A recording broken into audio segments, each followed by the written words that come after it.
할렐루야. 11월 24일 금요일입니다. 잠언 말씀 22장 1절부터 16절까지 말씀을 읽고 은혜 나누도록 하겠습니다. 많은 재물보다 명예를 택할 것이요 은이나 금보다 은총을 더욱 택할 것이니라. 가난한 자와 부한 자가 함께 살거니와 이 모두를 지으신 이는 여호와 신이라. 슬기로운 자는 재앙을 보면 숨어 피하여도 어리석은 자는 나가다가 해를 받느니라. 겸손과 여호와를 경외함의 보상은 재물과 영광과 생명이니라. 패역한 자의 길에는 가시와 올무가 있거니와 영혼을 지키는 자는 이를 멀리 하느니라. 마땅히 행할 길을 아이에게 가르치라. 그리하면 늙어도 그것을 떠나지 아니하리라. 부자는 가난한 자를 주관하고 빚진 자는 채주의 종이 되느니라. 악을 뿌리는 자는 재앙을 거두리니 그 분노의 기세가 쇠하리라. 선한 눈을 가진 자는 복을 받으리니 이는 양식을 가난한 자에게 줌이니라. 거만한 자를 쫓아내면 다툼이 쉬고 싸움과 수욕이 그치느니라. 마음이 정결을 사모하는 자의 입술에는 덕이 있으므로 임금이 그의 친구가 되느니라. 여호와의 눈은 지식 있는 사람을 지키시나 사악한 사람의 말은 패하게 하시느니라. 게으른 자는 말하기를 사자가 밖에 있은즉 내가 나가면 거리에서 찢기겠다 하느니라. 음녀의 입은 깊은 함정이라. 여호와의 노를 당하는 자는 거기 빠지리라. 아이의 마음에는 미련한 것이 얽혔으나 징계하는 채찍이 이를 멀리 쫓아내리라. 이익을 얻으려고 가난한 자를 학대하는 자와 부자에게 주는 자는 가난하여질 뿐이니라. 아멘. 네, 감사합니다. 오늘 말씀에 또 여러 가지 귀중한 말씀을 주십니다. 저는 잠언 말씀을 읽으면서 옛날 어르신들이 젊은 사람들을 상대로 이렇게 교훈의 말씀을 주시는 게 생각이 났습니다. 어른들이 가까운 지인들, 자손들 이렇게 앉혀놓고 얘기할 기회가 있어서 얘기를 할 때 아마도 마음이 편안할 겁니다. 왜냐하면 이제 전부터 알고 있던 사람이고 자기가 조심해야 되는 어르신이 없고 다 나이가 어린 젊은 사람들 뿐이면 우선 마음이 편안할 겁니다. 그러면서 그들을 향한 진심 어린 사랑의 마음이 있을 것입니다. 그래서 그들을 위한 이야기를 한답시고 뭔가 두서없게 이 얘기했다 저 얘기했다 하겠죠. 그런데 그 말씀해 주시는 그 말씀들 하나하나가 참 귀중한 지혜의 말씀이고 그 어르신이 평생을 살면서 직접 경험했던 이야기들이고 그런 훌륭한 내용들일 것입니다. 다만 그것이 어떤 하나의 스토리가 있는 이야기가 아니고 오른쪽에 앉아있는 사람 볼 때는 어떤 내용이 생각나서 그 얘기를 해주고 왼쪽에 있는 녀석 얼굴을 쳐다보니까 생각나는 이야기가 있어서 그 얘기를 해주고 그러다 보니까 젊은 사람들이 들을 때는 아 할머니 뭐라 그러시는 거예요 지금 이 얘기했다 저 얘기했다 도대체 알아들을 수가 없네. 어쩌면 이제 그럴 수도 있는 그런 장면이 생각이 났습니다. 잠언 말씀도 마찬가지죠. 누가 기록했는지 정확히 나타나 있지 않습니다. 솔로몬의 잠언이다 이렇게 설명된 부분도 있고 또 이제 어떤 이 잠언을 말하고 있는 사람이 누구인지 소개하는 부분도 있습니다만 그 글이 어디까지인지 이런 것들이 명확하지 않죠. 그러나 중요한 것은 누구를 통해서 기록되었든지 이것은 하나님께서 오늘 우리들에게 주시는 말씀이다. 결국은 하나님의 말씀이다. 하나님께서 우리에게 말씀을 주시는데 솔로몬이 자신의 자손들 또는 자기 주변에 있는 신하들 또는 이스라엘 백성들에게 해주었던 잠언과 마찬가지로 사랑의 마음이 담뿍 담겨져 있는 말씀들인데 그런데 뭔가 이렇게 하나로 무슨 이야기로 이렇게 막 흘러가는 흐름이 있는 그런 이야기는 아닌 것이죠. 그래서 우리가 말씀을 읽을 때 뭐야 이 얘기했다 저 얘기했다 이거 앞에 했던 얘기 또 하네? 이거 비슷한 주제인데 같은 주제끼리 이렇게 묶어놓고 얘기를 하시면 참 좋을 텐데 아까 했던 얘기 또 하시네? 야, 이 말씀은 앞에 있던 것하고 한 글자도 안 틀려. 이제 이런 장면도 더러 나타납니다. 그러나 그런 장면들이 나타나더라도 불평을 하거나 뭔가 의심의 눈초리를 가질 것이 아니라, 아, 우리를 향하신 진심 어린 마음이시구나. 우리를 위해서 우리에게 필요한 말씀을 해주시다 보니까 이 얘기하셨다 저 얘기하셨다 하시는 것이구나. 그렇게 좋은 의미로 말씀을 들으시면 좋을 것 같습니다. 자, 이제 벌써 잠언 말씀도 22장까지 달려왔습니다. 22장 말씀 오늘 앞부분인데요. 말씀을 쭉 읽으면서 여러분도 저와 비슷한 마음이었을 것입니다. 조금 전에 드렸던 것처럼 전에 한 번쯤 다루었음직한 말씀들이 반복되고 있죠. 자, 그럼에도 불구하고 말씀을 읽으면서 눈에 쏙 들어오는 그런 말씀들이 있었을 것입니다. 여러분들에게 가장 많이 알려져 있는 말씀이라면 예를 들어서 6절 말씀은 아주 유명한 말씀이죠. 그래서 이 구절을 가지고 무슨 액자를 만들거나 그렇게 이제 기독교 용품점에 가보면 그런 어떤 기념품들이 많이 이렇게 만들어져 있을 정도로 아주 유명한 말씀입니다. 그 6절 말씀만 유명하고 뭐 다른 말씀은 뭐 불필요한 말씀이냐 그런 건 아니죠. 다 귀중한 말씀인데, 자, 제가 오늘 말씀을 묵상하면서 특히 마음에 꽂혔던 말씀은 다름 아닌 2절 말씀입니다. 2절 말씀을 중심으로 오늘 읽었던 말씀 전체를 한번 살펴보시면 도움이 될 줄로 믿습니다. 자, 2절은 이런 말씀입니다. 가난한 자와 부한 자가 함께 살거니와 그 모두를 지으신 이는 여호와 신이라. 하나님께서 가난한 자만 사랑하시는 건 아니에요. 부자도 사랑하십니다. 부자만 이뻐하시는 게 아니에요. 가난한 자들도 하나님의 자식들입니다.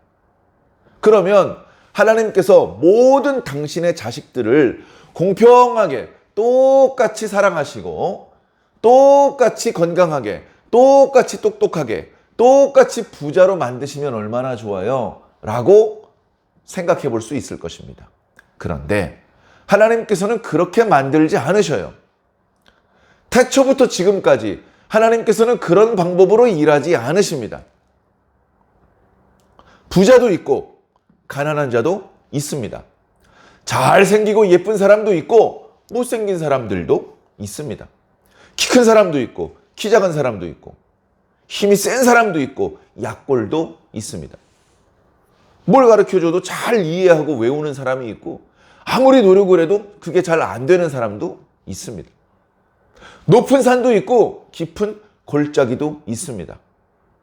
땅이 질퍽질퍽한 땅도 있고 물기가 전혀 없는 사막도 있는 것입니다.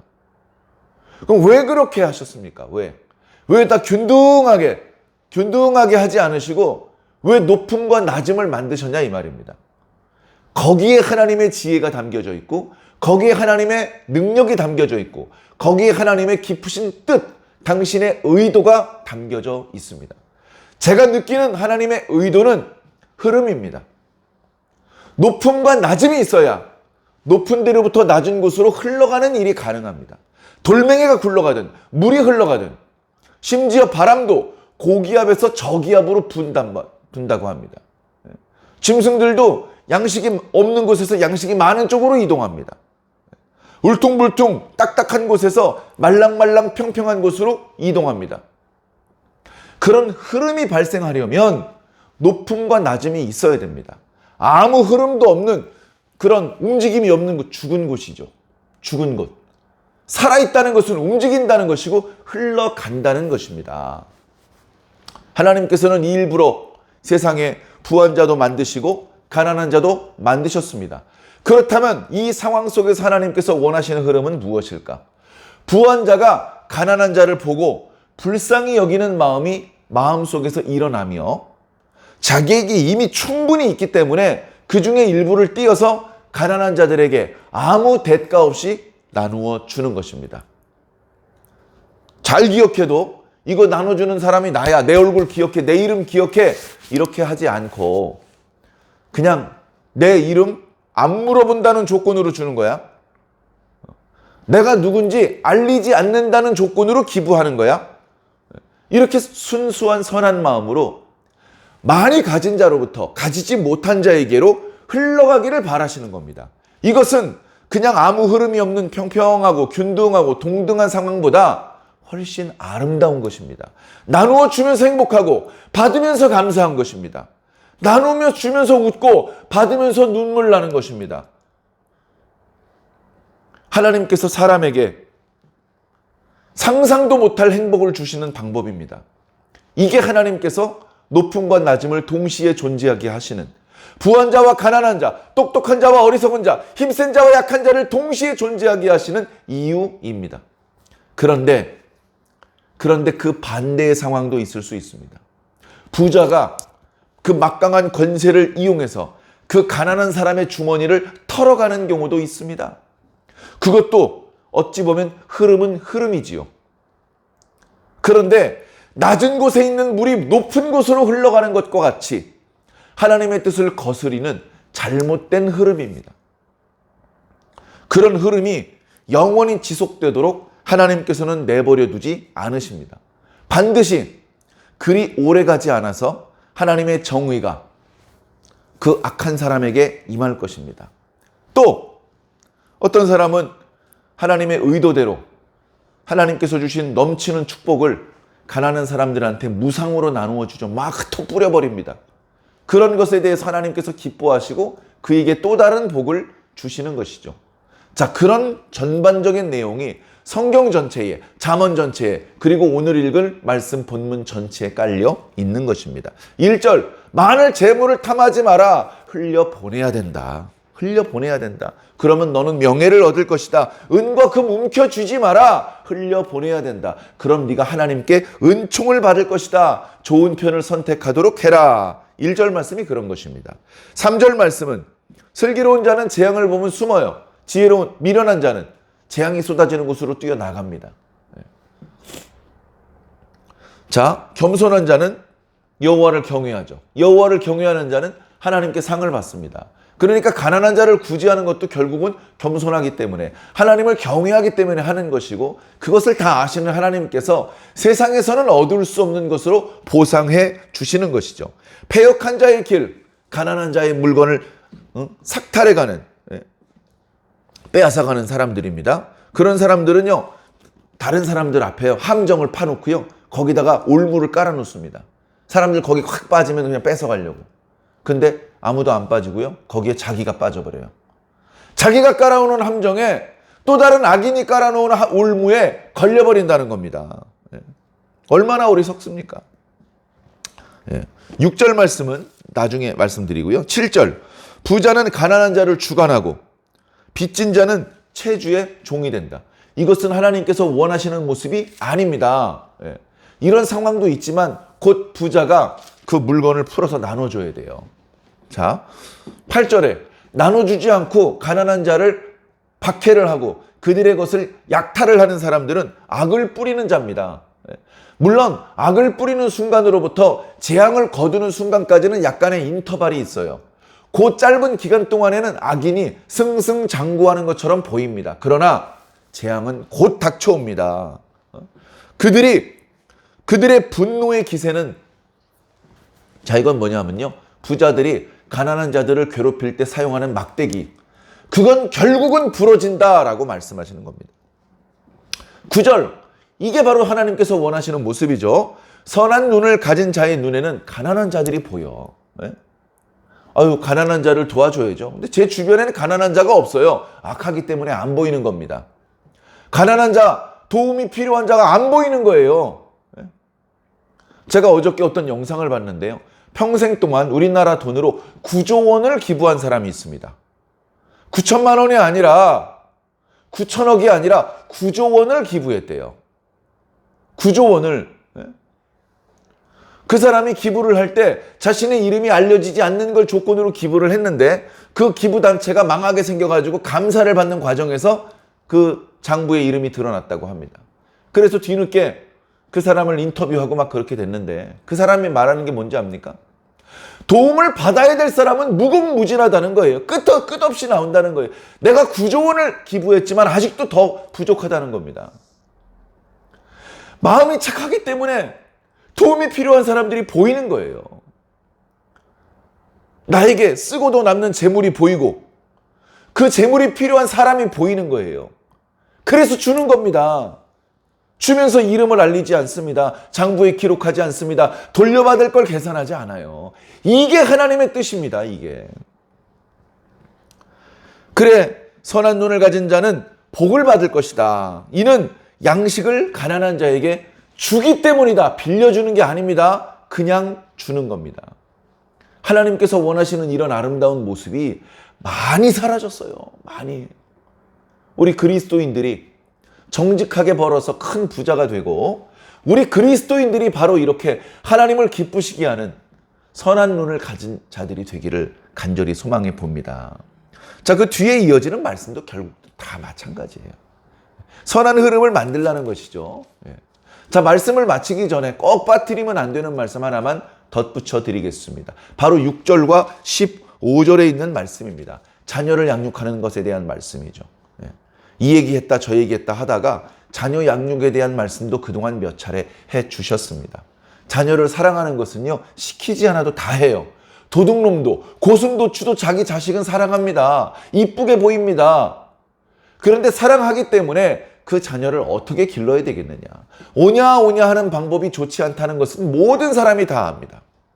그래서 사랑하지만 때로는 입에 쓴 약도 먹여야 되고, 때로는 고함도 치셔야 되고, 때로는 회초리도 들어야 되는 것이죠.